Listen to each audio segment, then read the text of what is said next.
Hey, it's Ken at Capital Advantage Tutoring. It's my job to get you past the Series 65 and Series 66 exam. Okay. So a lot of it comes down to some of the tests is going to have stuff about suitability and the different types of clients, whether it's a trust or an individual account or a joint account or an LLC or a partnership. All that stuff we're going to cover in here. But before you do that, please like, subscribe, and share this shit if they're not going to be offended. And if they are, doubly share it. Let's go. So look, as an advisor, you have to kind of gauge what they're doing. So when a client walks in, you got to find out as much about them as you can, their occupation, right? Why do you want to know the occupation? But because do they have a steady job, or the entrepreneur like an idiot like me who has up and down stuff? So, and you got to look at, do they have money coming in? How's the money coming in?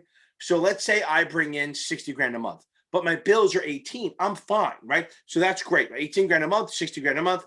I have more than enough room, so you don't have to worry about liquidity. You can actually do longer term investments. But what if my bills are 5 grand a month and I'm bringing in 7, right? I have enough, but if a bad month could hurt me. So you have to kind of look at the portfolio and leave a certain portion of it liquid so they can access it if they need it. So the liquidity needs are coming down from their cash flow or their balance sheet. And that's what we look at, their financial profile, which you're looking at, they're bringing in. We don't have to break down their profile, but we have to understand, you have to look at their money coming in versus out. So you're going to kind of create a balance sheet for them, a personal balance sheet, all their assets, all the liabilities, the cash flow, all that stuff, to determine an overall character or just a kind of just feel for what they do. You have to know your customer. Okay. So you have to know everything about them. Do they have dependents? What's their attitude toward money? Like if they get a bunch of money in, are they going to blow it on one thing, or are they going to invest it? All that attitude toward money, all that stuff. What's their experience with stuff? Can you explain stuff to them? Like, can you do cover calls on them? Do they know what options are? If they don't, you can't, or you have to explain it to them. A lot of stuff like that.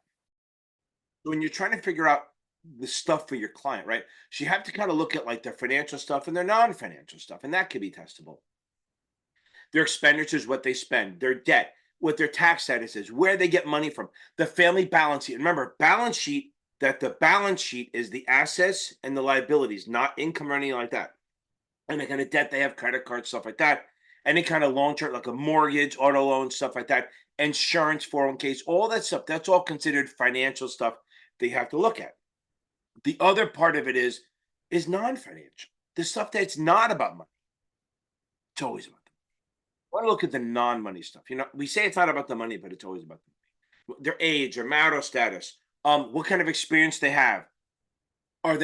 What's their attitude? Like you have to look at stuff like, are they far right wing and then you don't give them stem cell stuff? If they're far left wing, you don't give them Monsanto and war stuff like that. Are they Muslim and they do Sharia law? You have to pay attention to that. Are they big on ESG? All that stuff you have to look at their attitude toward investing. One of the questions I might have gotten was about if the rep asked the IIR asked the client, if you got a lot of money, if you got an influx of money, would you spend it on a car or invest it? That's not like, there's no judge. It's just what's your attitude toward money. All of that stuff. That's all non-financial stuff, like where they live. What basically do they have kids going to college in the future? They not have college.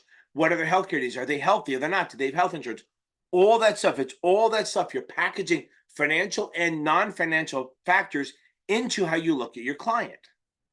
And I've definitely seen questions. I don't know if it's so much going deep into these things, but you do need to know some of the other things, like what they call behavioral finance, which is, funny. A lot of these things could be put into the political spectrum, to anchoring. That's literally just like sticking to a position despite evidence. Overconfidence, you think you're better than you are. Regret aversion, you're afraid to lose money or have any regrets, so you invest that way so you won't make mistakes.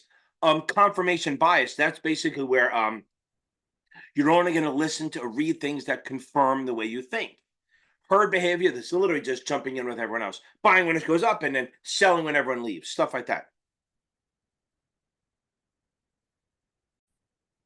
Those are all problems that as an IAR or advisor, you have to kind of overcome that, or at least get them to not think that way. You got to make them actually make recommendations based on actual risk and reward, not perceived shit. Okay. So that's all behavioral finance, and that's all this stuff. So go from there. You're also going to see pop up a lot risk tolerance. How much risk can they take, right? So you know that I do a thing called your age and bonds, right? You're 20%, 20% bonds, 50 years old, 50. Okay, so you also kind of want to look at like their risk tolerance. It's a word you're going to see popped around a lot. It's how much risk they can handle taking. So, like, if someone's, I always use a rule, kind of a benchmark. Remember, all these little number rules are benchmarks.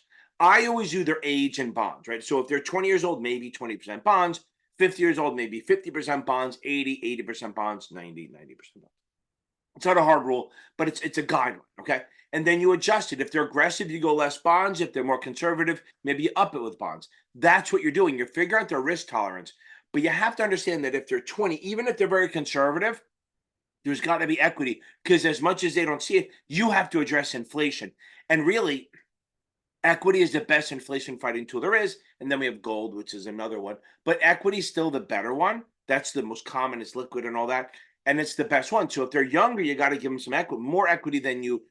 Even if they want no equity, you have to give some. Okay. So keep in mind, risk tolerance is a thing. Aggressive means they want to be very aggressive. They're not going to go down to the moderate aggressiveness. Just know aggressive means they're willing to take risk. They're comfortable with risk. Moderate means they'll take some risk. Conservative means they probably won't take very much risk at all. They don't want to take risk. They're willing to give up return for that risk. Or if they're not willing to, you got to explain to them that that is kind of the deal. We're going to go back and forth a little bit between financial and non-financial. So keep in mind that sometimes you got to figure out where the income. Remember, I said before, you have to keep an eye on their income and their occupation to figure out whether you have to leave some shit for liquidity. Like I said, if the money I brought in, as I said before, was closer to what my bills are, then maybe we'd need to you need to worry about that. But I'm not a big on liquidity. I'll just buy shit and not worry about it. But if you were looking, if my income was closer to my bills, then you'd have to worry about liquidity and get that stuff. So you have to look at how the income is coming in, right? So there's things called earned income. Earned income is through employment, self-employment, um, royalties, commissions, earning commissions, not paying them, salary, bonuses, wages, stuff like that. Those are all considered earned income, and that's also what you can put in an IRA. So that matters too, because if they make $100,000 a year off dividend, they can't put a dime into an IRA because it has to be earned income. They could also make money from an LLC or a partnership, which is passive income, which again is not eligible for an LLC. I mean, for an IRA. I had one of my friends runs a broker dealer as an LLC, and he makes shitload of money, but he couldn't put a dime into the IRA, which isn't a big deal. But he had a 401k, but he couldn't put a dime into it because everything was passive income. He didn't take a salary, so he started paying himself a salary so he could set up his IRA. So because it has to be earned income, but so passive income is coming from a limited partnership or some sort of pass through, which we'll get to later in the video. But earned income is from salary, wages, bonuses, commissions, shit like that. Shit you earn, self-employment income, stuff like that. Unearned income, there's two types. There's dividend, right? Well, there's a few. There's dividend income, like from cash dividends, stuff like that, where it's taxed as ordinary income, unless it's qualified, then it's taxed at a lower rate. You should know what that is by the time you're taking this test. But some dividends are qualified or not qualified, depending on how long you've held the stock. But that's considered investment income. That's not earned. Okay. That is taxable when you get it. Stock dividends, they're not taxable when you get it. It's taxable when you sell it as hopefully a capital gain, when you sell the stock.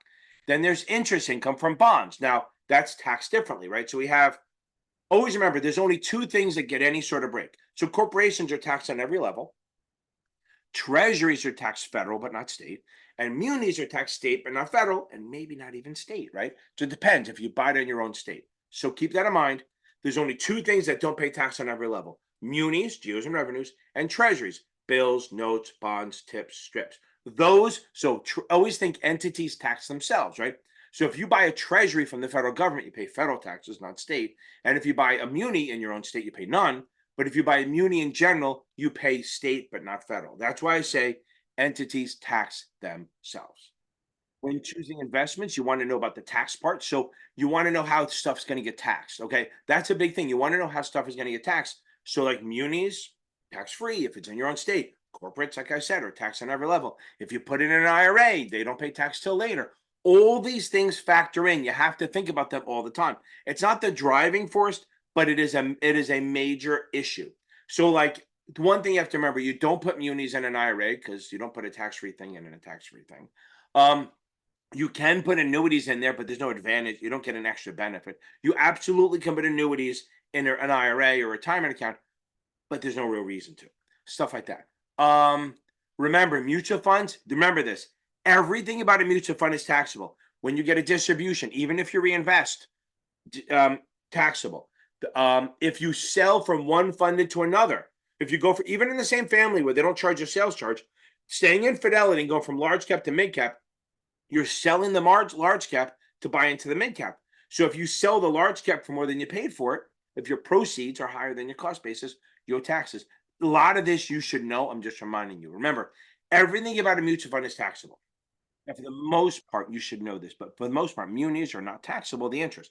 Trading them is. So if you buy and sell a muni, you pay taxes on it. Almost anything you buy and sell, you have to pay taxes on. But if you're rich and you have a muni and you don't pay taxes on it, right? That's fair. But if you make a lot of money, you might be subject to AMT, where they will tax you on some of that income. And remember, so it'll never be a GO or public purpose bond.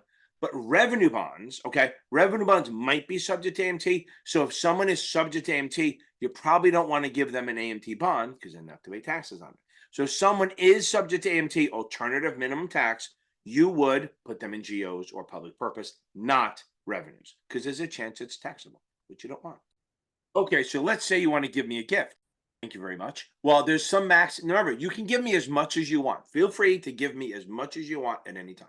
However, in 2024, the max you can give without paying taxes is $18, right? 18 bucks, $18,000. What am I talking about? $18,000 you can give every year to me every year without me paying taxes on it, which is wonderful.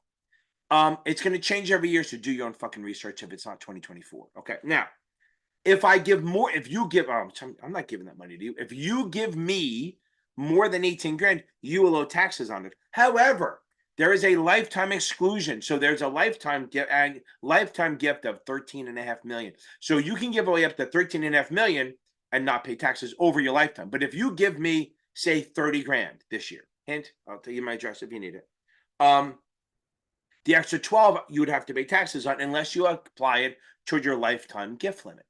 Now, here's the difference. So if you give me the money, it's giftable. But if you pay my medical bill or my education bill, my college bill, tuition, if you pay the institution directly, it's not taxable. You can give as much as you want. And it doesn't count toward the gift. But if you pay me to pay it, it is. So if you're going to pay my medical bills or pay for my kids' college, please send the money right to the school. That's the best way we can do this. This way, it's a win-win for everyone. Okay, let's keep going.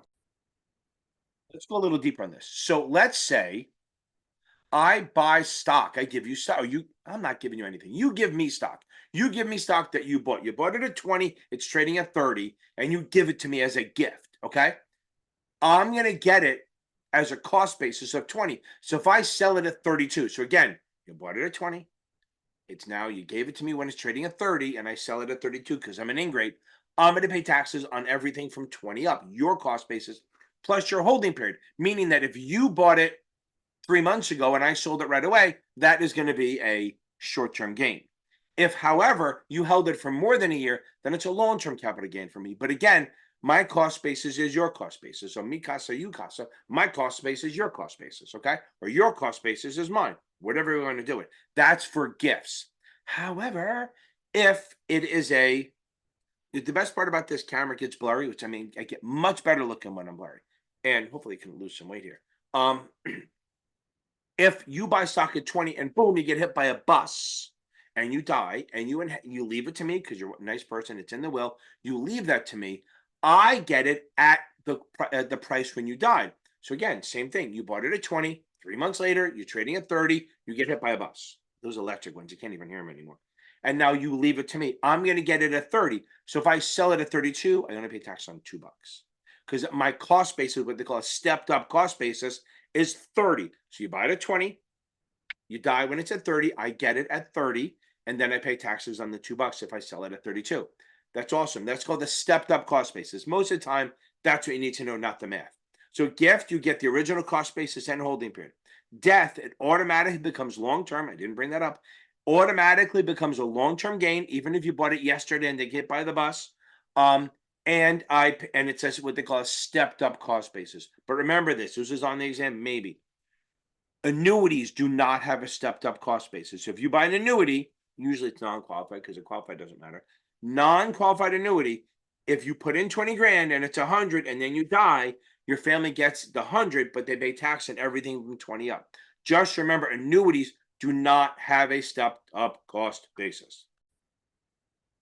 So let's break it down a little bit. If you get earned income or unearned income, it's usually going to be taxed at ordinary income rates, which is take a look at your paycheck and look how much you really bring home. And that crappy number, that difference, is called ordinary income tax. And there's FICA and all that shit. But for the most part, it could be up to 37%, plus state, it's almost 50% in taxes. Okay. It's like we're in fucking Sweden or something. Most things, again, are ordinary income. There's only 3 things that are not, okay, that are not taxed at ordinary income. One, a buy and a sell. When you buy and sell, it's capital gain. Now, if it's a year or less, taxed like ordinary income. If it's held for over a year, then it's taxed at a lower rate, either 0, 15, or 20%. If you're married and you're making under 97 grand a year in 2024, it's a 0 cap gain. So think about that. Now, there's only 3 things, again, that are capital gains or losses: a buy and a sell, option expiration. When it expires, you have a capital gain or capital loss, and then mutual fund distribution of capital gains. Remember, so mutual funds have to kick out 90% of their income, which I talked about in the other video. So if they distribute their capital gains distribution, it's a long-term capital gain or whatever you get. Even if you bought it the day before, if they give you a long-term capital gains distribution, it's long-term for you. Or they do the quarterly dividends, which is ordinary income. So really the 3 things: a buy and a sell, option expiration, and the mutual fund distribution of capital gains. Those are the only things that are not ordinary income. Catch it up a little bit.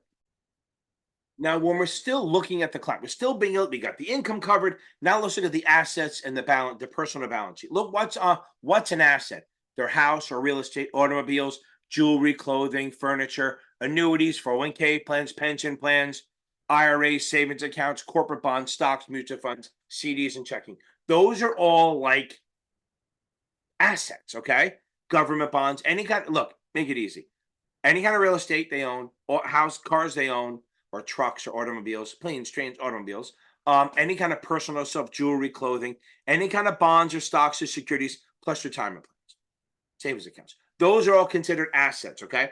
Now, if you see the word tangible, it means touchable, like real estate, cars, things touchable. Investment, stocks, bonds, and retirement stuff. And then savings is like money market, CDs, stuff like that. Now, liabilities is what they owe. Okay, you got to match that up: mortgages, auto loans, credit cards, student loans, and the debit balance on a margin account. Those are all considered liabilities. And to get their net worth, you subtract their assets. You take their assets and subtract the liabilities from it. So assets minus liabilities is their net worth. Here you go. Okay. Now, liquid net worth is what they have right away. So it's not usually the stuff that's not convertible into cash, like the house and the car, don't count. Usually it's like stocks, bonds, stuff like that you can turn into cash. Then you subtract that from your liabilities, and that's your liquid net worth. Now that you have the information about your client, what do they want? That's the key. What do they want? Do they want growth? Okay. Do they want growth? Do they want income? Stuff like that. You all have to look at all that stuff. The question is growth. Remember, so as far as suitability goes, I kind of break it down a little too simply, but it does keep you centered. There's a holy trinity of suitability. Do they want growth? Then they don't want income. Do they want income? Then they don't want growth. They don't go together. Yes, there's a mutual fund that's called the growth and income fund. Just fucks up my whole thing. But in general, if they want growth, they don't want income. If they want income, they don't want growth. However, preservation of capital can work with income. Okay. So the holy trinity is growth, which is capital appreciation, stocks and mutual funds and annuity, variable annuity, stuff like that. They could want income, which is like bonds and preferreds and bond funds and CMOs and stuff like that, CDs. Or they want safety, which is capital preservation. The highest level of safety is capital preservation. Don't want to lose anything. Those are all things you have to look at. What's under safety? When you're safety, think treasuries, T-bills, T-notes, T-bonds, tips and trips. Here's the thing. I see this all the time. If I say safety, you say treasuries. If I say safety, you say treasuries. Don't fucking say Ginnie Maes. If it's just Ginnie Maes are backed by the government, but if you have a choice of a treasury or a Ginnie Mae, take the damn treasury every time. I see it all the time. People jump right on Ginnie Mae and they roll right past T-bond or T-note. Go, if it says safety, think treasuries. And then if that's not there, then you can jump to either Ginnie Mae's or high grade bonds. That's it. That's a lot of suitability stuff. I have suitability videos. I will put them here. That's going to help you a lot. So a couple of things about suitability. And again, there's no script here. So I'm kind of just riffing and trying to figure it out. First of all, if you like what I'm doing, please subscribe. Please hit the buttons, tell people. The other part is, if you go on my description, there's actually a pretty good achievable thing. Remember one thing, and my suitability videos will help. Time horizon is everything, okay? Time horizon is massive, okay? Time horizon is how long you have to do something. So the shorter term, like if it's under 5 years, you stay away from equities, pretty much. Real world, no, but test world, yes. On anything under 5 years, you stay away from equities. Going forward with that, anything beyond that, you start going more toward equity. Long term, if you have a long-term time horizon, well, then equities are safer because over the long haul, they're better. Bonds, even though they're long-term things, are actually short-term securities. Remember that. Bonds are actually long-term, but they're better for shorter-term investments. You want to look at their age, all that stuff. Actually, instead of attaching it, I'm just going to stitch it right here. So after this, you're going to see me lose some weight, get a little younger. You're going to see 3 videos that will help you with the suitability part of these exams. So instead of me having you go to another place, we're going to stay right here. Stay with me, and we're going to go through it. I'll be back in a few minutes. Audio might be a little different because I'm using a different microphone from back then, but I am thinner. It's a different spot. It's a blast from the past. I will see you on the other side. And it's more questions. And actually, I think they do a free, what do you call it? They do a free trial if you want to give it a shot. Try it. I mean, it can't hurt to try it. And if it can help you, that's great. And let's see what happens from there. Okay. So a couple of things about suitability that I'm going to talk about. Time horizon is a lot. And again, if this is going to be all over the place, because I'm just throwing it out there because I want to help people before my live. So time horizon is everything. So the longer the time horizon, the more risk we can take. So we want to take more risk with long. So if you're thinking 15, 20, 30 years, there's a lot of risk there and you have a lot of time. So there's a lot of purchasing power risk, which is inflation risk. So bonds over a long haul are not the greatest thing in the world. So I wouldn't go too heavy on the long stuff unless they say I want safety. If you think the question is referring to inflation and it wants to protect against inflation, you really want to put common stock in there, any kind of equity, whether it's a variable annuity, a mutual fund, anything like that. Mutual funds, ETFs, variable annuities, anything with stock, convertible bonds, convertible preferreds, anything that turns into common stock or is common stock is great for inflation. It's the best inflation fighting tool there is. Okay. If you hear them say safety of principal or protection of principal, boom, treasuries, governments, every time. Safety of principal means I don't want to take risk. So that's always going to be a treasury or something like that. But on the test, they're going to give you 2 things. I want safety, I want income, I want this. It's usually going to be 2 things they give you. Like if they say they're living on Social Security and a small pension, then they're not rich. So they're not doing munis. You have to kind of look for things like that. So if they have a lot of money, then you're thinking tax breaks. If you're thinking if it's not a lot of money, then maybe you're staying away from munis, more income. The older they are, the more bonds you want to do. Everyone goes this, 100 minus their age and whatever. I just do this. Their bonds, their age and bonds. So I'm 50, I should be 50% bonds. That's your base. Then you adjust up or down based on tolerance. If they want to take more risk, maybe do 40% equity. 40% debt and more equity and other stuff. I kind of look, when I see something, I look for debt first. I look, if they do the percentage things, I look for how much debt they have. So I try to look for that. So if I see like, oh, they're, like a 30-year-old and I see 60% debt, I throw that right out. Yeah, I'm fighting with my daughter left and right because she works for a hedge fund and they're very doom and gloom. So she's always treasuries and money markets. And I finally got her to put a little more risk in because she's 29. She's got to put some risk. She has a long time horizon, I hope. So now, again, short term, we'll get to that. Long term, you got to take some risk. You have inflation problems. So you really need to do equity and equity type of things. If they give you safety and then inflation, then yeah, then we can go tips. But tips don't beat inflation. They kind of just match it. So tips don't beat inflation. Common stock does. The best inflation fighting tool is common stock.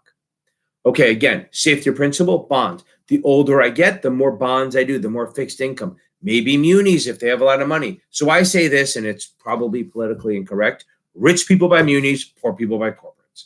Just think that way. Okay, Social Security, social worker, not making a lot of money, one of the artsy jobs, maybe a teacher. They're probably not have a lot of money, so you're going to go safer, and you're not worrying about munis as much. If you see a retirement account, guess what? You don't put in it. You don't put freaking munis or limited partnerships in there because you're already tax advantaged. Why would you put a tax advantaged product in a tax deferred account? It just doesn't make sense. So again, let's come back now that I'm riffing and going crazy on this. So yeah, I say riffing a lot just because it's the only way to explain how I'm just going off the handle. Now, long-term equity, short-term bonds. Like, so say you have a time horizon of less than 5 years. You're going to go bonds. You're going to go fixed income. You can't take the market risk. Yes, that's FINRA world, not real world. The other thing is under a year, no freaking equity at all. If you see a year saving for his house in a year and a half, it's money markets, commercial paper, bankers acceptance, stuff like that. It is all about the safety and not making money. Remember though, for safety, it's going to be lack of, there's not going to be a lot of money. Okay, so let's think about this. So if I want, let's go through a couple of things. So if I hear speculation, I'm going to look for growth stocks, speculative, small cap, tech stocks, stuff like that. Maybe high yield or low rated bonds, same thing. Maybe I'll invest in precious metals or commodities, maybe even futures. And then maybe like same thing, use those words with mutual funds. So if you're talking about the Series 6, use the same thing, a small cap fund, a tech fund, just use the word fund instead of it. Limited partnerships are also speculative. They're not for the weak of heart. And you have to make sure that they know that they can lose their money. That's 2. Now, what if I want growth? I don't really want speculation because speculation is rolling the dice. Growth is a little safer. Maybe on growth stocks, maybe mid to small cap stocks, some options. Maybe not the highest level, but maybe investment grade, but lower investment grade bonds. Limited partnerships based on growth. Maybe you want some growth stock mutual funds. See, speculation and growth is a little bit. So maybe if I want growth and maybe a growth and income fund or something like that. Commodity funds and variable annuities. Again, growth and speculation are sort of the same thing. Speculation is more risky. Okay. What if I want safety? I'm a wimp. Cash, money markets, CDs, treasuries, basically high-end muni bonds, blue chips. Remember, blue chips are safe. Blue chip stocks are safe, so they're kind of good. They beat inflation and they're safe. Okay, so now, again, preservation of capital. If you hear principal protection, safety, government, securities, Ginnie Mae's maybe, but that's after you look at the treasuries. Growth, common stock or common stock funds. If I want balance or moderate growth, I'm thinking blue chips, aggressive growth, tech stocks, sector funds. Sector funds are like basically my dog. I'm playing catch with them. Sector funds are more like they're not diversified, so they have more risk because they have a lot more non-systemic risk because they're based on one thing. If I want income, so if they say income, mostly bonds and preferreds and stuff like that. Hear the dog coughing. Bonds and preferreds, not zero coupons. Zero coupons and ETNs and ELNs don't pay income. Zero coupons, so commercial paper doesn't really pay income. T-bills don't pay. Zero coupons, strips don't pay. ETNs, ELNs don't pay. You get the money at the end. Rich, muni bonds and muni bond funds. If I want some high income, I'm going to do like lower rated bonds, high yield bonds, stuff like that. Liquidity. Remember, the other thing is when you hear liquidity, they want in and out. So it's like blue chips are liquid. Common stock is liquid. Short-term securities. Now, when I say common stock, I mean exchange traded or high grade. So not over the counter, not pink sheet, stuff like that. You want to make sure that you're paying attention to what they want. Okay. So now, if I hear liquidity, I'm doing money market funds, anything money market, short term, highly rated, stuff like that. Okay. Inflation, common stock.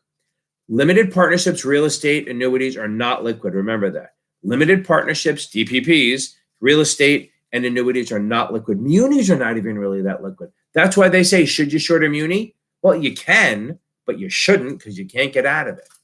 So let's make sure we got this. Safety, treasuries. Growth, common stock. Income, bonds, they have to pay. Now, income bonds are no good. Income bonds are never suitable for anyone ever. That's like what they are. They're basically a company that was going into bankruptcy and it needs a little room. So they create these income bonds that they only pay the coupon when they have income. And remember, it just got out of bankruptcy, so it's probably not that strong. I'm sorry for being all over the place, but that's just the way I think. So again, long-term, probably common stock. Short-term, money markets. Income, bonds. Safety and income, treasuries. Rich and income, munis. Poor and income, corporates. Do you see there's a pattern here? They're always going to give you one or two things. You have to look at everything. Like, okay, interest rate risk. Interest rate risk is a risk that rates are going to move. So what do? We look, long-term bonds have more interest rate risk and low coupons. So if we're worried about interest rate risk, we stay the hell away from them. We do short-term things. Okay, we do AAA one-year bonds or something like that. Or we buy variable rate demand obligations. Variable rate anything doesn't have any interest rate risk. Convertibles, I'm not saying to hold me this and you're going to shoot me. If you see an answer, questions, and convertibles a choice, it's probably the answer more than not. Okay, so I did as much as I could in suitability. I could spend hours on it. Mostly it's examples. So, couple of things. No risk and low risk are not the same thing. Low risk, I'm willing to take some risk. Blue chips. No risk means I want no risk. Principal protection, I'm looking at treasuries. And if they say 50-year-old, some of you watching this understand, I am 52. I am not dead. So don't put me in freaking treasuries. I don't want treasuries. I want stock. I'm not going to die, but I have another 30 years of investing. So don't think 40, 50 years old is near death. I know my 22-year-old students, I say 50, and they break my heart because they go, oh my God, I'll put them in treasuries. I'm not going to die anytime soon. Not going to die, but whatever. Okay, so I hope that helped. I ranted for 10 or 12 minutes. Since I did this, please share this. Please hit the notification. And please visit. I'm just going to do a little rant on each product. It won't be long. It won't be all encompassing, but it'll give you an idea of each thing. So maybe it can at least not sound dumb when you're talking to people. That's the goal. On my goal, I just know just enough not to not sound like a fucking idiot. Number one, common stock. What is it? It's ownership. It's equity. Why do I buy it? I buy it for capital appreciation, income, a hedge against inflation. It's easily transferable. They have voting rights. You can vote. It has a limited liability. The risk is that what you put in. What are the risks? You got market risk and business risk. Market risk is systematic. Business risk is like non-systematic. You can diversify the way. That's like if they have poor earnings or shit like that. Boom. Preferred stock. Number two, preferred stock. It's a class of ownership. It is a type of equity, but it acts more like a bond or more like a fixed income than it does look like common stock. It has a fixed dividend. It doesn't have a maturity date. It is ahead of common in liquidation, and but it is still after all the debt stuff. It's a fixed income. Okay, so now what are the risks? You have inflation risk, which is also known as purchasing power. Interest rate risk and dividends are not guaranteed. Remember that the dividends are not guaranteed, so they're a little more risky than bonds. REITs, real estate investment trusts. Basically, it's like a little package product that holds real estate in it, and the value of it goes up and down based on the real estate properties, okay? They're buying it. They either do equity ones where they're flipping houses or renting it out, or mortgage ones where they're just providing mortgages for homes. Why do I do it? Because you're investing in real estate while still being liquid, okay? It acts like a stock. They distribute 90% of their income. It's non-correlated to the stock market. So it doesn't go with that. Interest rates affected a little bit, and you're looking for income and capital appreciation. What is the risk? The risk that if interest rates move it, it's going to go bad. It could be bad or good. Real estate it hits the shitter. That's bad. Now, the dividends are taxed as ordinary income. There's no qualified dividend. Since they distribute so much of their income and you're getting it pretty much pre-tax, the IRS is not going to give you that lower break that for qualified dividends. You don't get that. Now, there are bonds. There's corporate bonds. Bonds are issued by corporations. It's you, the investor, lending money to the corporation. What does it have? It has a fixed start date and a fixed end date. And you're going to get your money back, hopefully, and they pay you interest over the life of that. Why the hell do I buy it? I buy it for some safety. I buy it for income. I have a fixed maturity date. I'm going to get my money back. And if I do speculative, I can get a lot of income. What is the risk? I have risk of default risk. I have inflation risk, interest rate risk, call risk. So let's make sure we got this. So what are the risks? We have interest rate risk. We have default risk. We have inflation risk.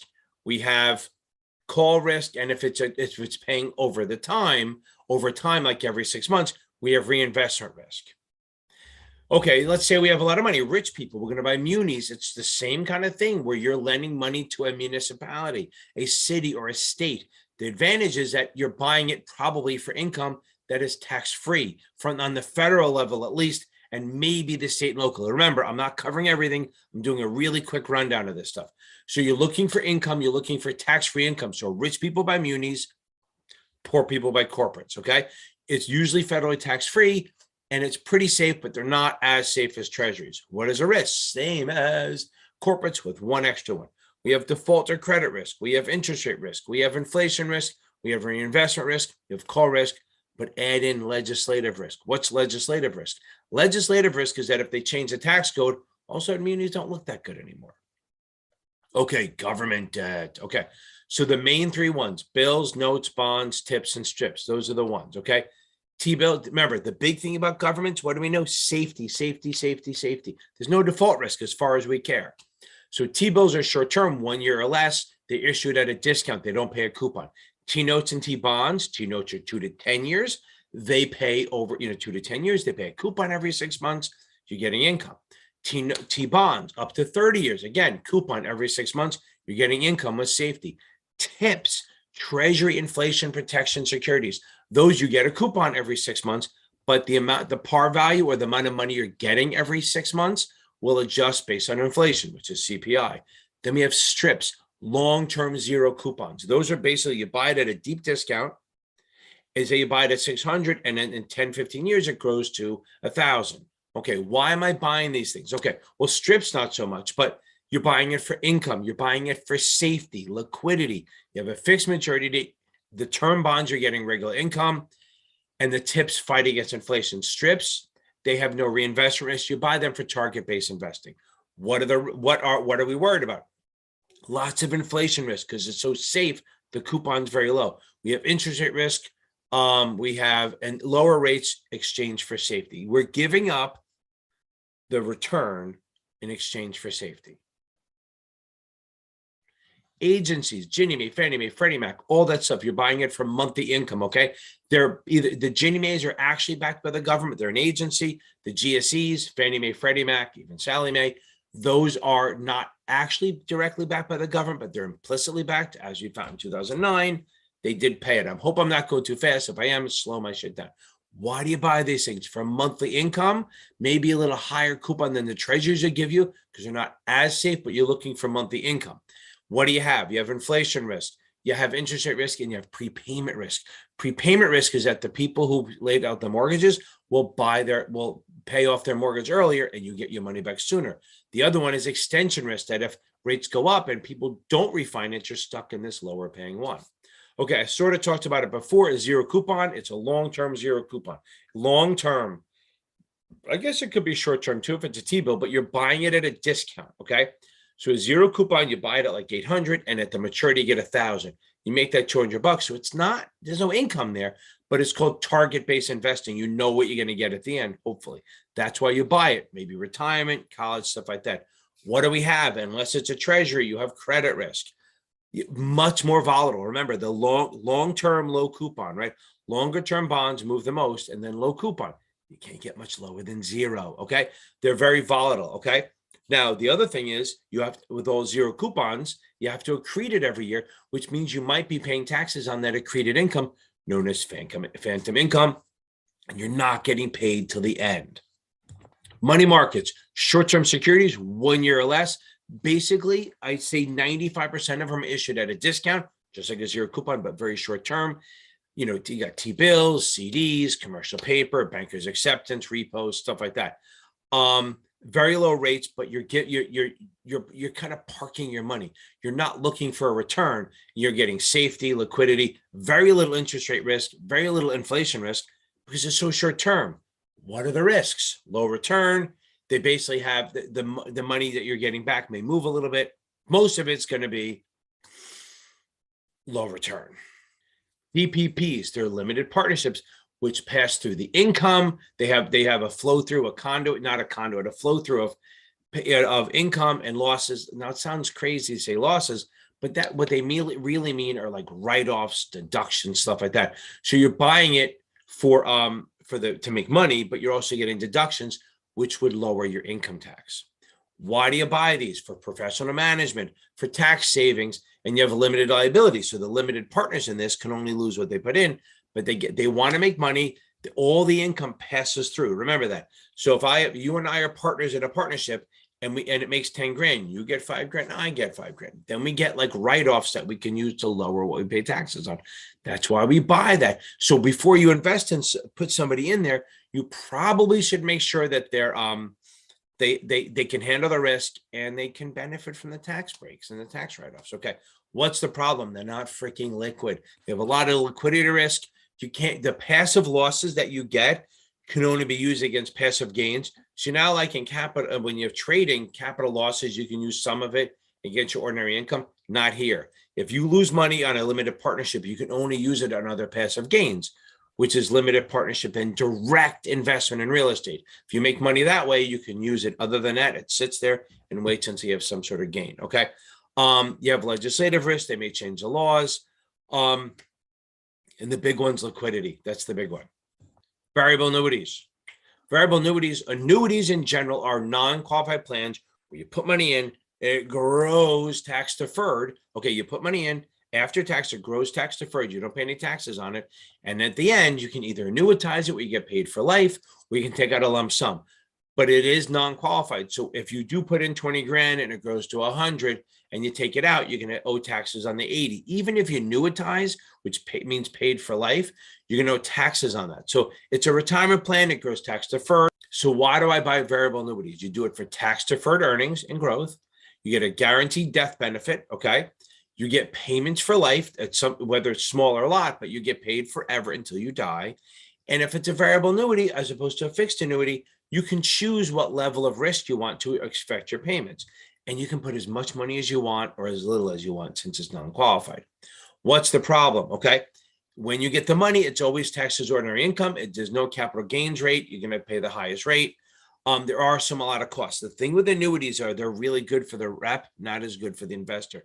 There's a lot of fees. Okay. There's a lot of fees. If you take money out, if you withdraw money before you're 59 and a half, you're going to pay a penalty. Although you can annuitize at any age. If you actually withdraw the money, you're going to pay a penalty if you do it before 59 and a half.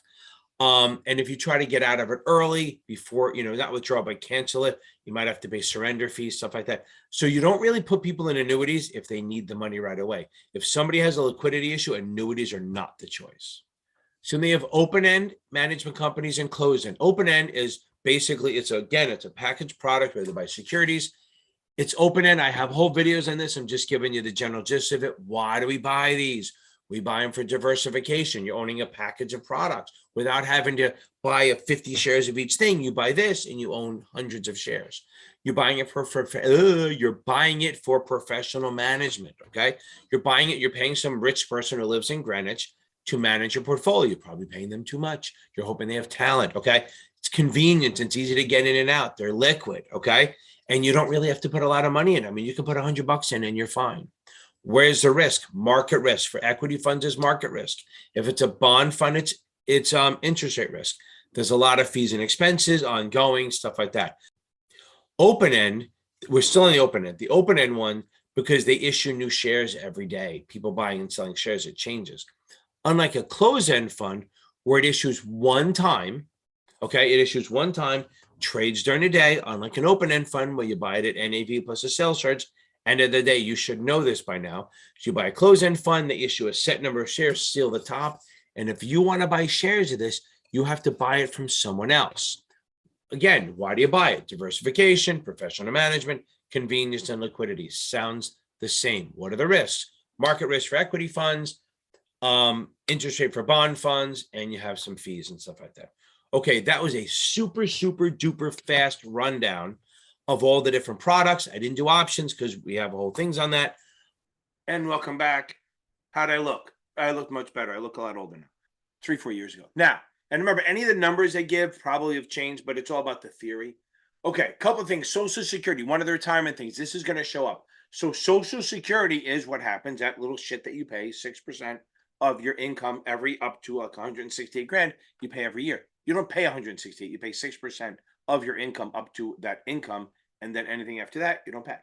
Now, it's set up this way. You can start taking it at 62, but if you do, you only get like 60% of whatever you're supposed to get forever. You can't change that. There are ways, but not on this test.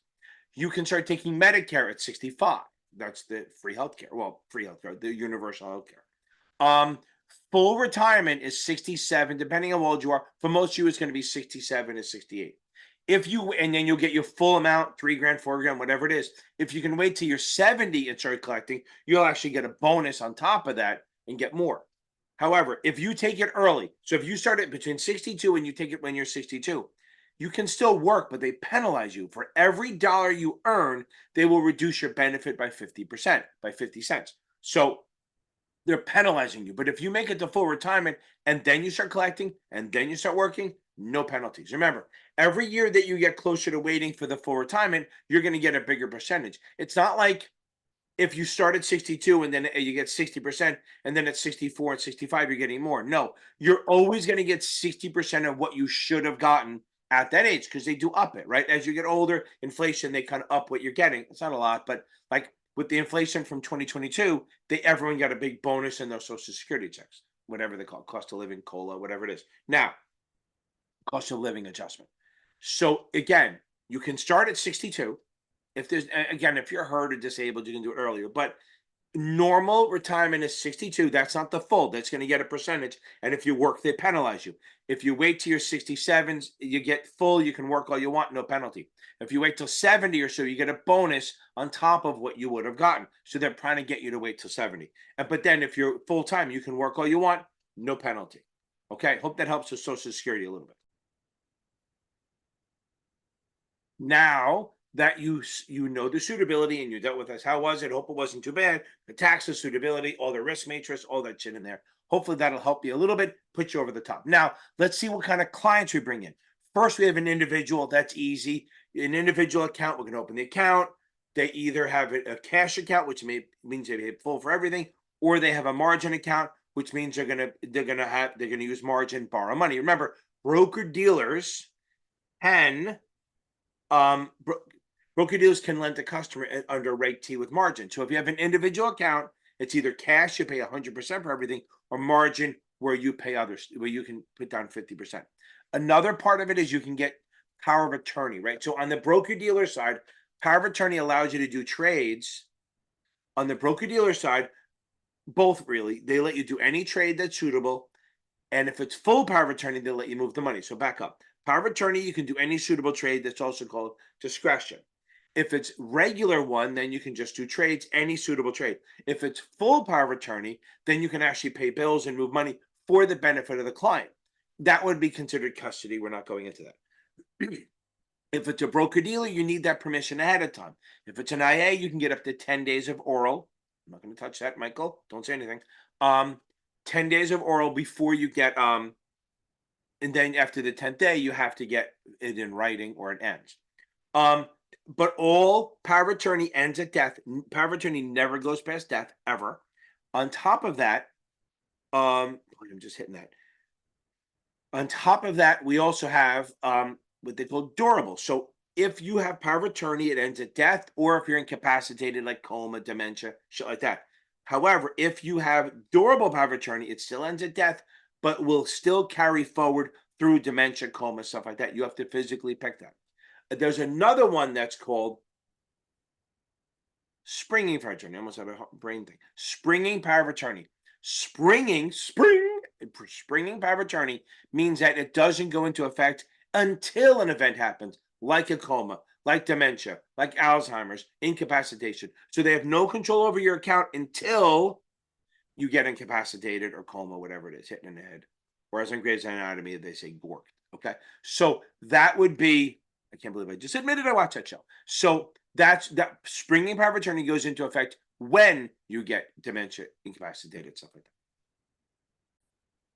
Now that's if it's one person. Also, they have a thing called the TOD, transfer on death. So that's one person, and you have it set that when you die, it goes to the person automatically. And they keep saying, so automatically it goes there, I was gonna say no prostate, no probate, no prostate, no probate, whatever. I guess it's the same thing, court ripping you apart. If you have a TOD account and you set it up and then you have a will, this TOD supersedes the will. So what happens is, even if your will says Mary gets all my money, but Johnny's part of the TOD, Johnny gets everything. They say that's a disadvantage. I guess maybe you write the will and you forget. I don't know, but Johnny gets everything. So a TOD automatically goes to the person on the account after you die, and it avoids probate. Now, if we have a joint account, this is more than one person. There's really only 3 or 4 we have to worry about. There's one called joint with rights of survivorship. Again, I'll say joint with rights of survivorship. That means you and I have an account, or even 3 of us. If I die, you get everything. It all goes to you, no probate. Joint with rights of survivorship, we're both considered owners of the account, but if one of them dies, the other account owners get the shit. Makes sense. Then we have joint with tenants in common.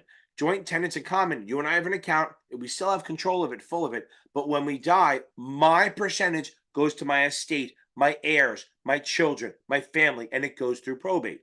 Again, tenants in common, if I die, my percentage goes to my estate, my heirs, my children, and it goes through probate, and then you have your own money. So rights of survivorship goes across, tenants in common goes down. So the difference between the two is where the money goes after death.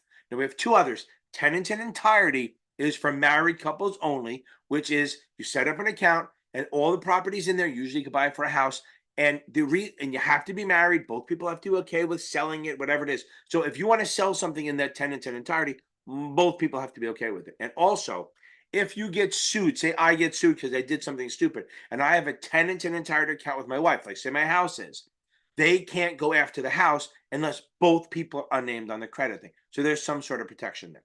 And you just have to recognize community property. It's very similar to tenants in entirety, but there's only certain states that do that. It's basically where you're considered one person as a family. Only married couples can do it. That's the big thing. Then we have a trust account. So a trust is just an account you set up for the benefit of someone else. Blurry. Okay, so now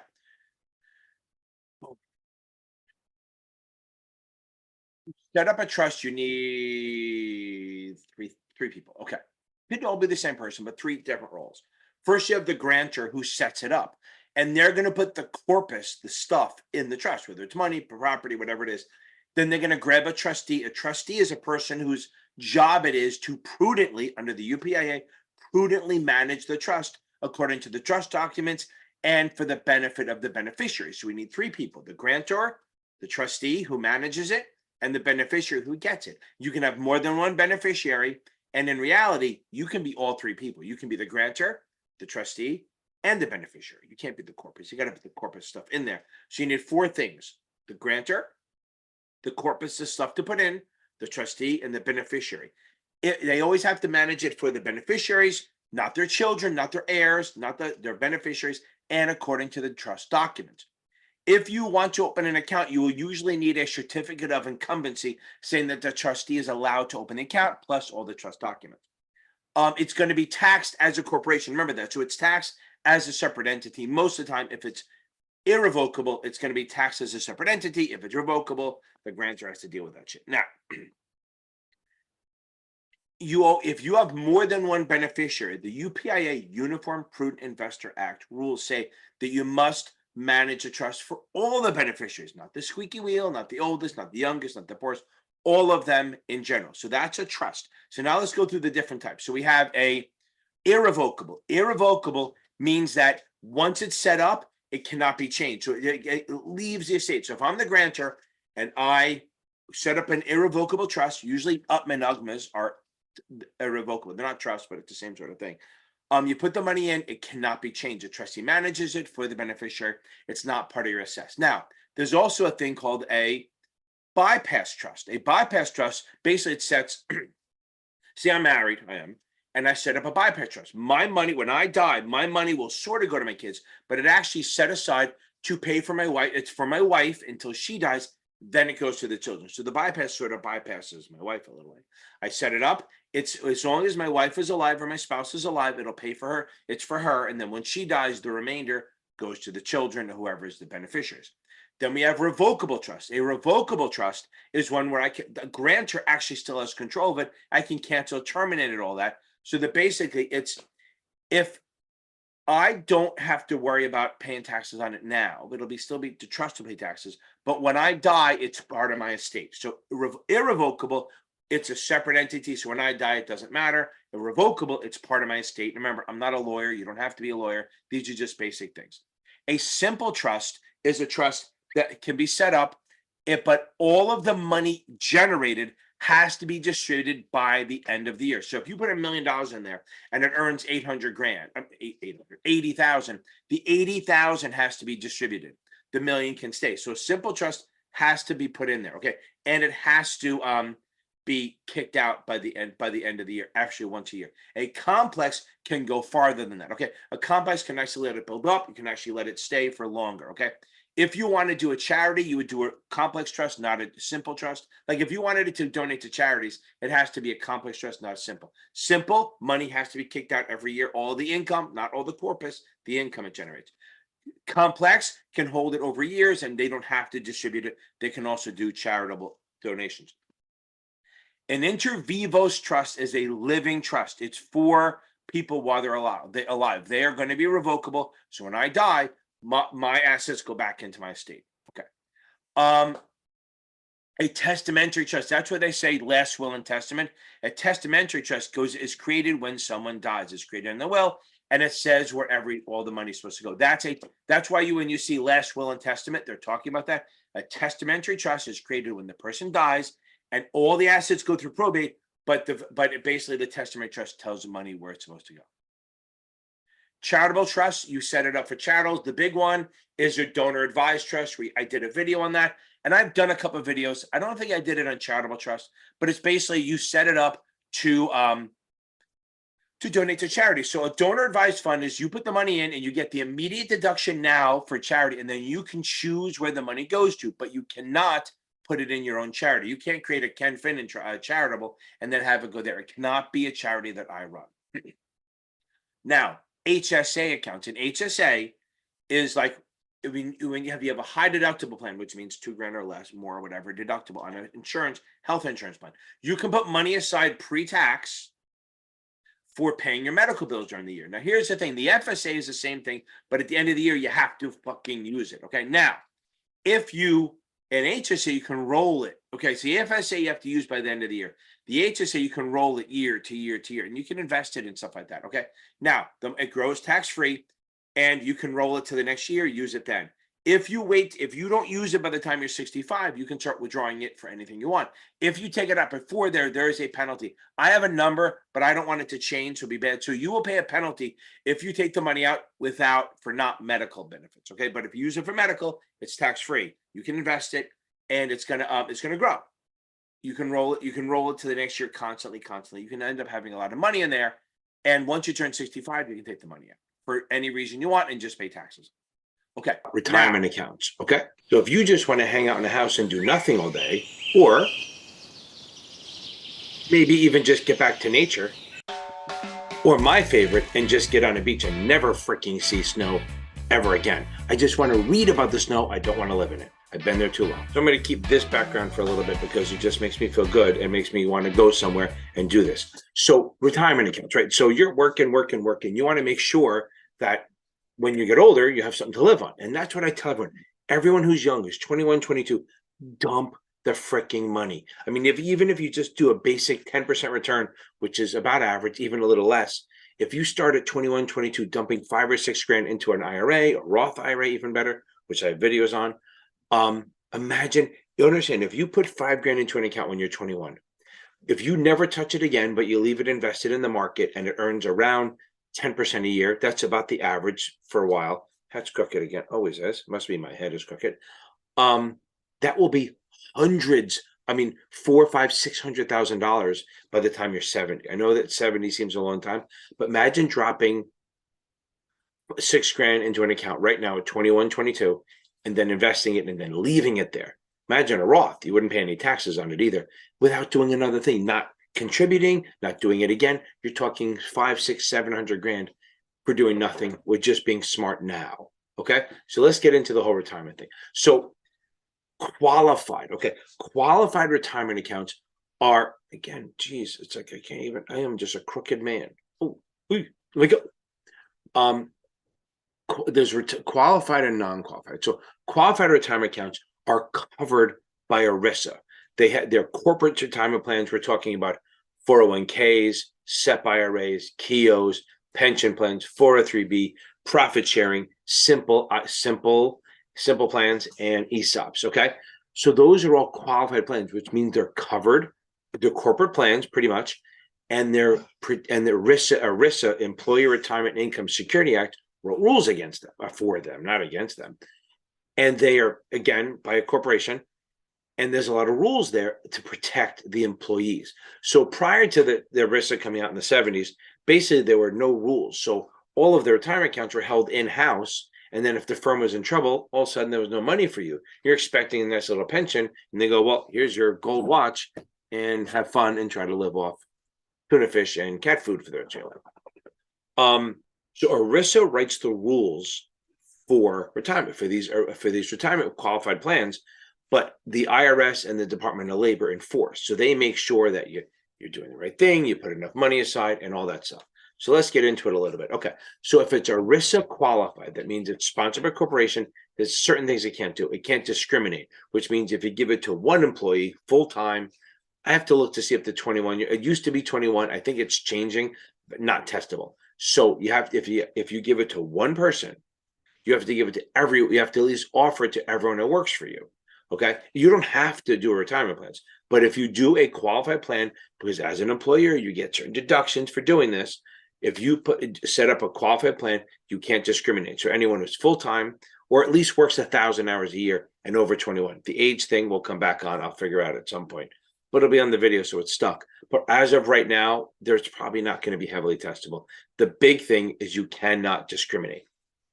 Now, there's two types. There's defined contribution and defined benefit. So I like to think of a defined contribution as I know what's going in. Okay, I know how much money is going into the account. I say I'm going to contribute $5,000, or the company's going to contribute to it, and I know it's going in, but and it's going to be invested, and I don't know what it's going to be on the back end. I don't know what the growth is going to be.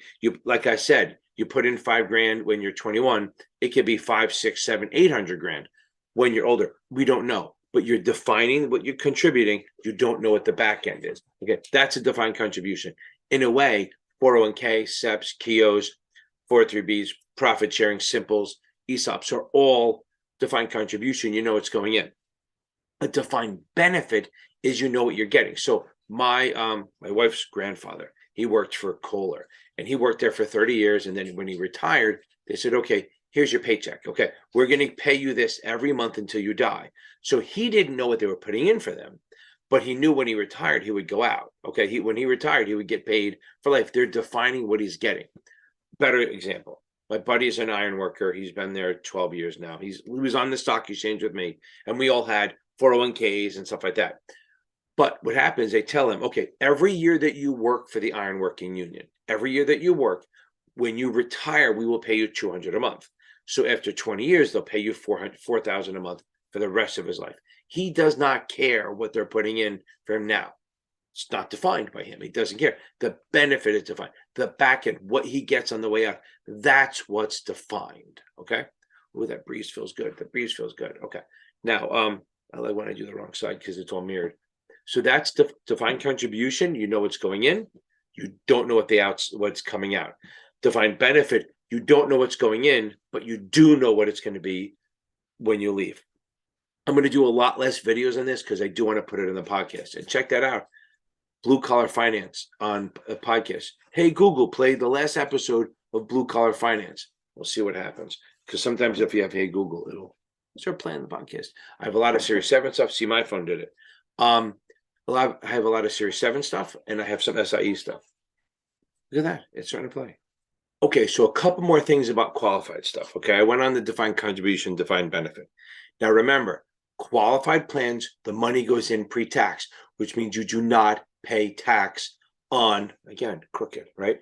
That means you do not pay tax on now when the money goes in. So that's what pre-tax is, also known as tax deductible. Remember, pre-tax means tax deductible. Okay, again, pre-tax, tax deductible. They go together. That means you did not pay tax on the money right now.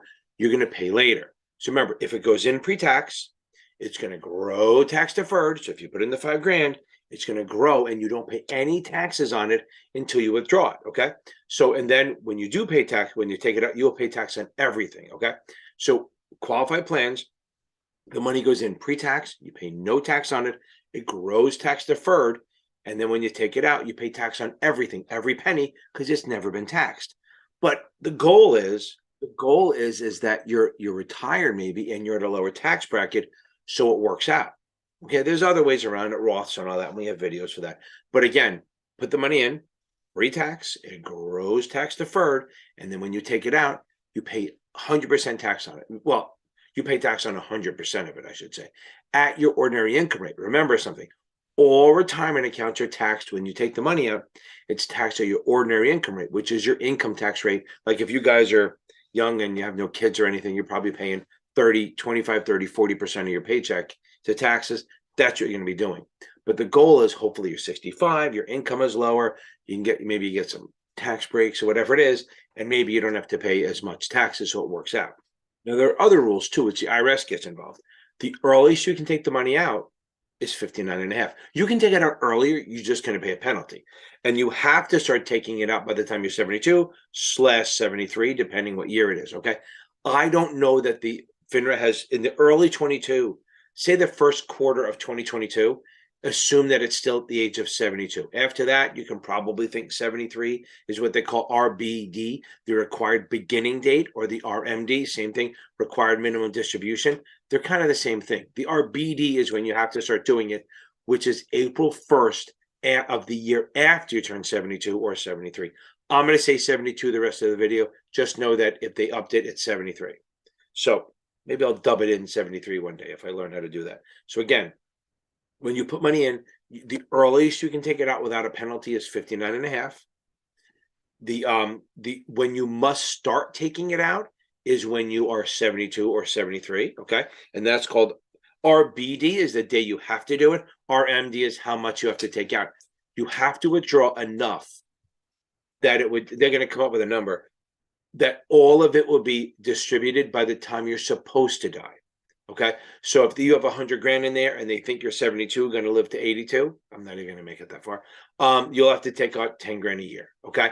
That's what you have to do. And anything, we'll get into that. So, and they penalize you if you don't. Also, there's limits like IRAs have a 6 or 6,000 or 6,500, depending what year you are, money that you can put in. If you put too much in, they penalize you also. So let's get into that. If you over contribute to your plan, you pay 6% penalty every year until you take it out. Okay. If you pull out early, you pay a penalty in everything. Just think about it. If you pull out early, we're gonna have a problem, right? So pulling out early before 59 and a half is a 10% penalty, or a really mad, never mind. Okay. Now, also, if you don't take it out in time at 72, they check you 50%. Okay, that's changing in 2024, but right now, if you don't take out enough money when you're supposed to on your RMD, you are going to pay a penalty of 50%. Okay. Now remember something. The 10% penalty when you withdraw early is 10% on top of your taxes. So you're going to pay taxes. That looks like a deer back there. That looks like a dinosaur or something, right? You're going to pay a 10% penalty on top of your taxes. So if you're in the 28% tax bracket and you take the money out early, you're going to pay 38% on your money. So again, over contribute 6%. Early withdrawal, 10%. Don't take it out soon enough, 50%. Now let's go through a couple. A 401k, okay? 401k, corporate plan, usually for bigger companies, okay? And you can contribute. You can put money in, and then your employer is allowed to match. They can, and you can put a lot. I think it's like 20 something grand around. Nobody cares about the numbers. It was 18, 19, it goes up. You can contribute and your company can match. Okay. So they don't have to match. So like you can put in 10 grand, they can put in 10 grand. A lot of times they'll say, okay, you can put as much as you want in, but the company may match up to like 100% of your contributions, up to 5% of your salary, whatever it is. A lot of companies don't, but some do. I mean, a lot of finance companies will match, but still, like law firms don't match. They go, screw you. But again, a 401k, you put money in pre-tax, it grows tax deferred, but it comes out of your paycheck, right? So all these things are going to be paycheck withdrawal stuff. Okay. You're going to take the money out of you're going to get it out of your paycheck. What's interesting, since it goes pre-tax, remember, so you have your gross pay. If you put the money in, say you put in 500 a month and your salary is whatever. If you say I'm going to bump it up to 600 a month, just say you could. You can't, but say, oh yeah, you can. Say you put in 600 a month. Doing stupid math in my head. Say you put in 600 a month and you're up there from 5 to 6. Because it's pre-tax, actually your paycheck going to go down by like $70, $80. Because remember, that money is coming out before all your taxes, so you're paying less taxes. So again, you put money in a 401k, they can match or not. They don't have to. It grows tax deferred. And then when you take it out, you pay tax on everything. Each year you take it out, you're going to pay ordinary income, just like I said before. Building on that, when you put your money into the 401k, you can't just buy stocks with it. They have a list of mutual funds and ETF. I think you can do ETFs now, but it doesn't matter. You can invest in plans, okay, mutual funds. You can actually even sometimes have it where it's automated, like we're going to have a lifestyle where when you're younger, it's riskier. And when you get older, it gets more and more, less and less. Now, what's interesting, and I should have mentioned this before, part of the qualification means that the company does not hold on to your money. Remember I said before the 70s, they could hold on to your money and if they were in trouble, you got screwed. Well, here, your money is going to be held with a separate custodian. That's why a lot of you, if you don't work for Fidelity, or Vanguard, you'll see that your retirement account is through Fidelity or Vanguard or T. Rowe, and it's through them because they're a qualified custodian. So this way, if your company goes bankrupt, your money's still safe. If you, again, 401k, you put it in, it's going to be through whoever. You're going to get a list of mutual funds that you can buy and you can invest in them, and you don't pay sales charges. So that kind of negates that problem. They have a thing called iShares. Mutual funds have iShares that are specifically for pension plans and big companies to invest with them. And there's a lot of companies are just kind of going to them, the mutual funds. So you put the money in, it grows tax deferred, and then you take it out. You can control where it goes. Now, again, if you would pull it out early, penalty, okay, she'll never talk to you again. But also but the other thing is, instead of withdrawing it, you can borrow against it. There's certain numbers you can borrow against, but now when you pay it back, it has to be paid back through payroll deduction. But if you need money now for certain things, you can withdraw it. Now, remember, your money doesn't grow. There's no penalties. You pay interest. There's no penalties on it. But remember, the money you take out is now not growing. So it's going to slow down your path to here. Okay, so say and I'm just ranting on this. I'm trying to just go off and try to give you what you need without getting into the details, because there are books you can read for this, right? Again, cricket. There are books the books, STC, Kaplan, Achievable, Notman, Past Perfect, they all cover this. I'm just giving you an overview, so when you read it, it's not just like freaking Greek. Okay. Now, if you're not a big company, maybe you do a simple. A simple is like a smaller 401k up to 100 people. If you're a really small company, you can do a SEP IRA or a KEO. Now, the thing about the SEP IRA or KEO, you can put a lot in. You can put like, I don't know, like I think it's like 60,000. It's like 20 for, I don't know the numbers because I'm not going to put numbers here because it changes. But you can put like 25% of your income up to a number. But think about this. We're a small company, me, my tutoring company. I have 3 employees, maybe more. But if I put in money for myself, if I put like 10% of my income into a plan, I have to put 10% as the owner into their plan also. 10% of theirs, not my salary, 10% of their salary. There is a cap salary. I don't think it's testable, so we're not going to waste your time with it. But there's a limit to, like, if I make $1 million and I put in 50 grand, they're not going to say it's 5% of $1 million. It's going to be 5% of a lower salary. So I don't screw people over. Again, not really testable, but you can put a lot in. Again, pre-tax deductions, all that stuff. SEP IRA and KEO, very similar. They're for self-employed. They're for small companies, very, very small companies. But whatever I put in for myself, I have to put in for my employee also. Profit sharing is when the company takes some percentage of their profits, and they are allowed to choose whatever method they want, share their profits, and contribute for the employee's retirement. There's no this is the one where employees don't put any money in. Okay, kind of like an ESOP, but profit sharing is where the company decides what percentage and what formula they're going to use to contribute. This is a qualified plan. The money goes in pre-tax, and you pay tax when you leave, when you're older.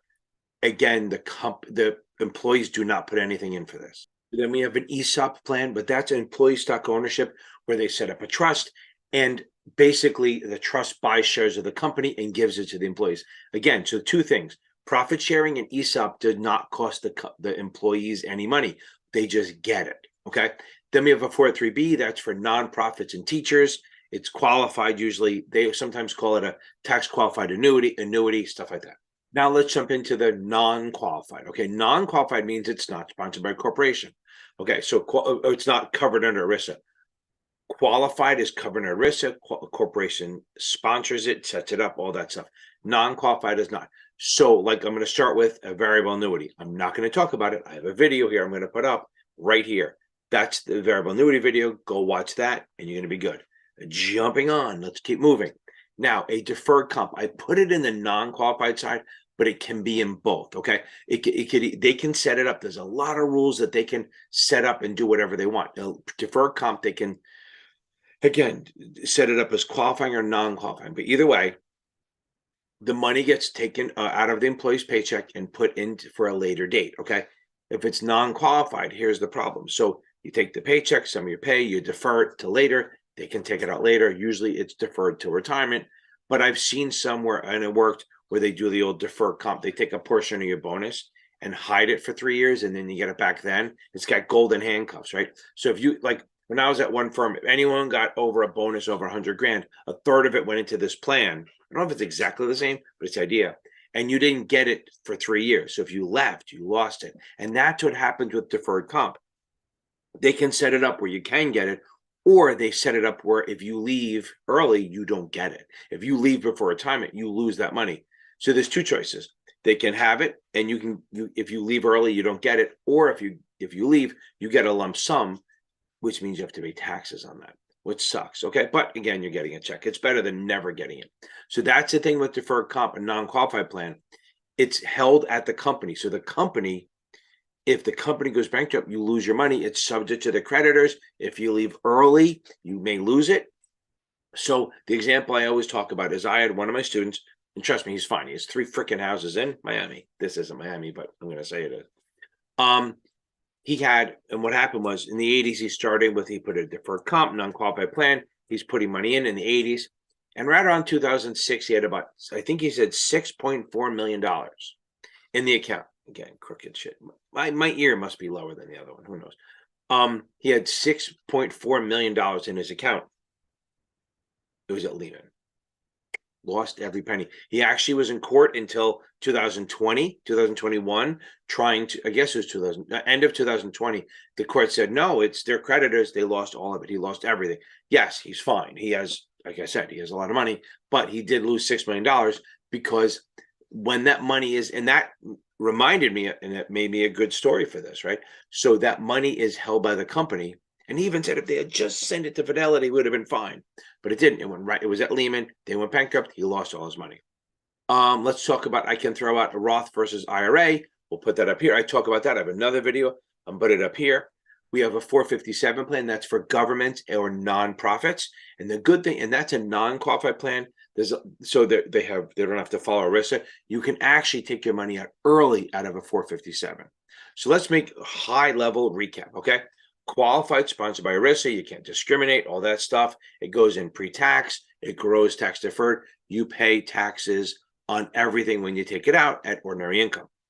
Non-qualified, sometimes the money goes in after tax, grows tax deferred, and then you only pay tax on the growth portion. Okay. So again, that's not always the case, but that's if it's a non-deductible. So non-qualified usually means non-deductible, but kind of open your head up that they could be trying to trick you sometimes.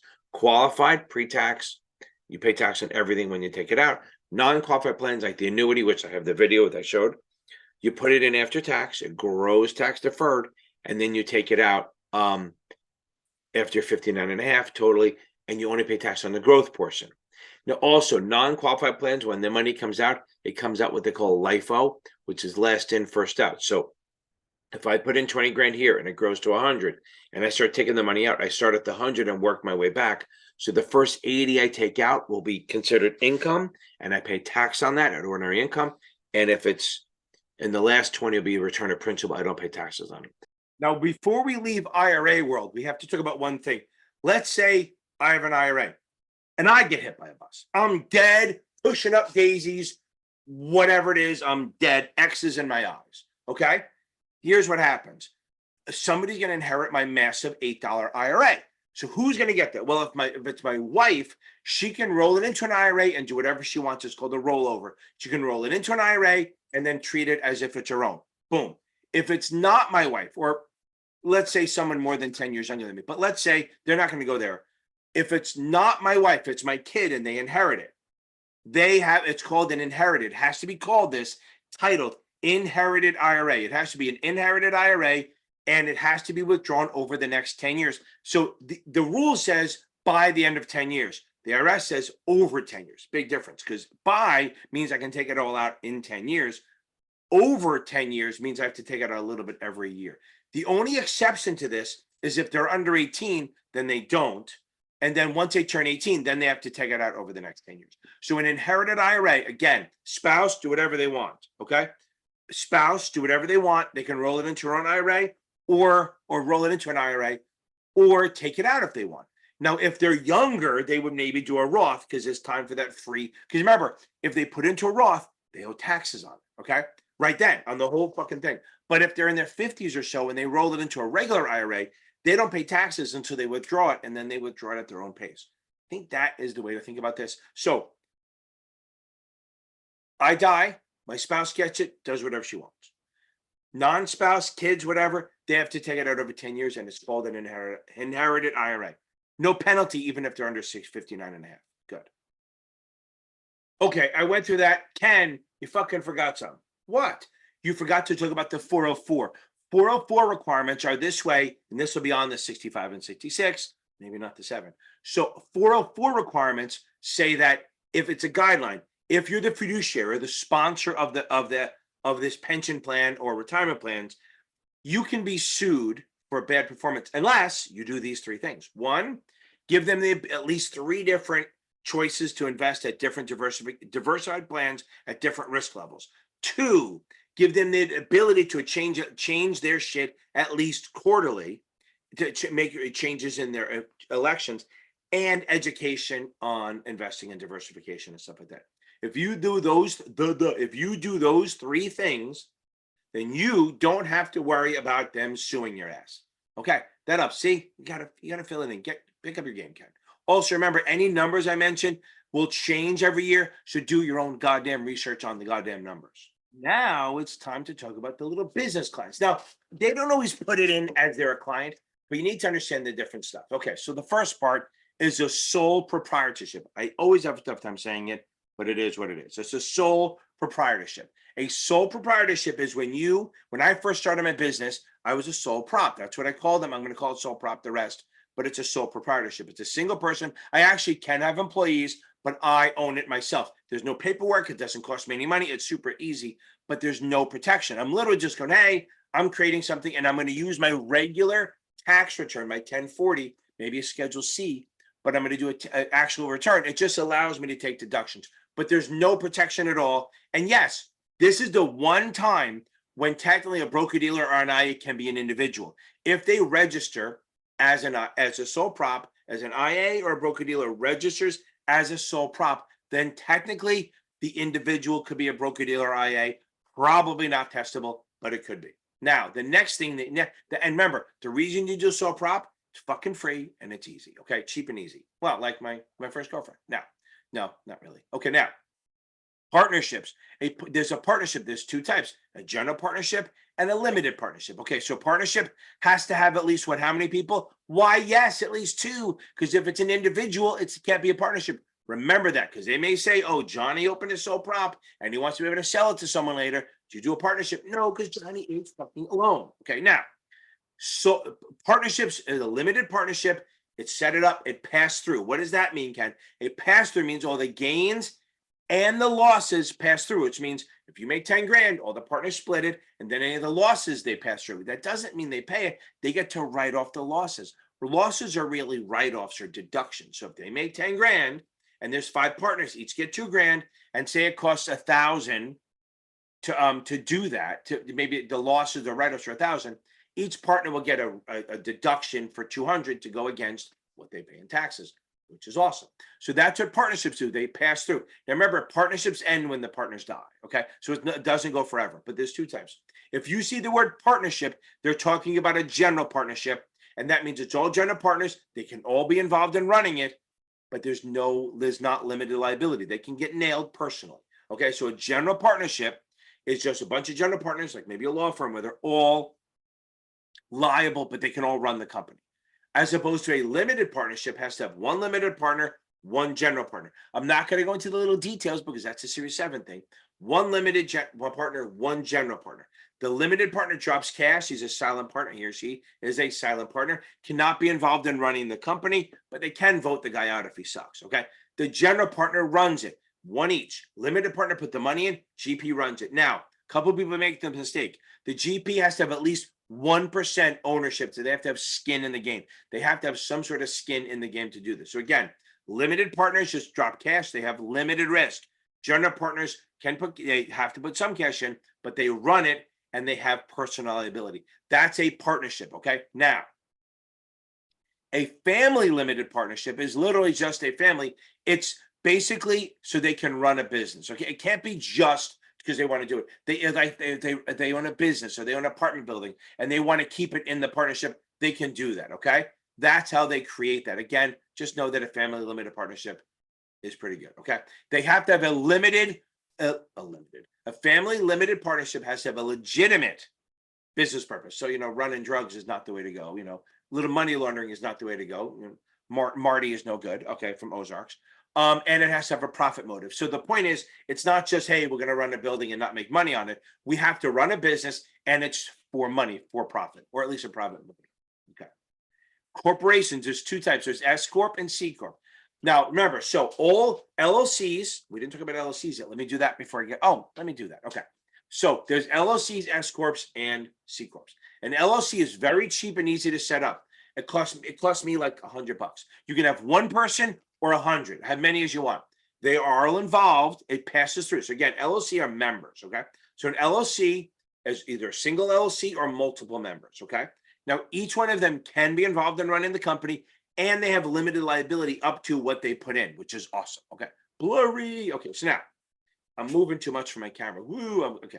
Back here, that's my best look. Okay. So now LLCs are easy to set up, very cheap, a couple $100, and it's either single or multiple members. We're okay with that. They can be involved in running the company. It's also a pass-through.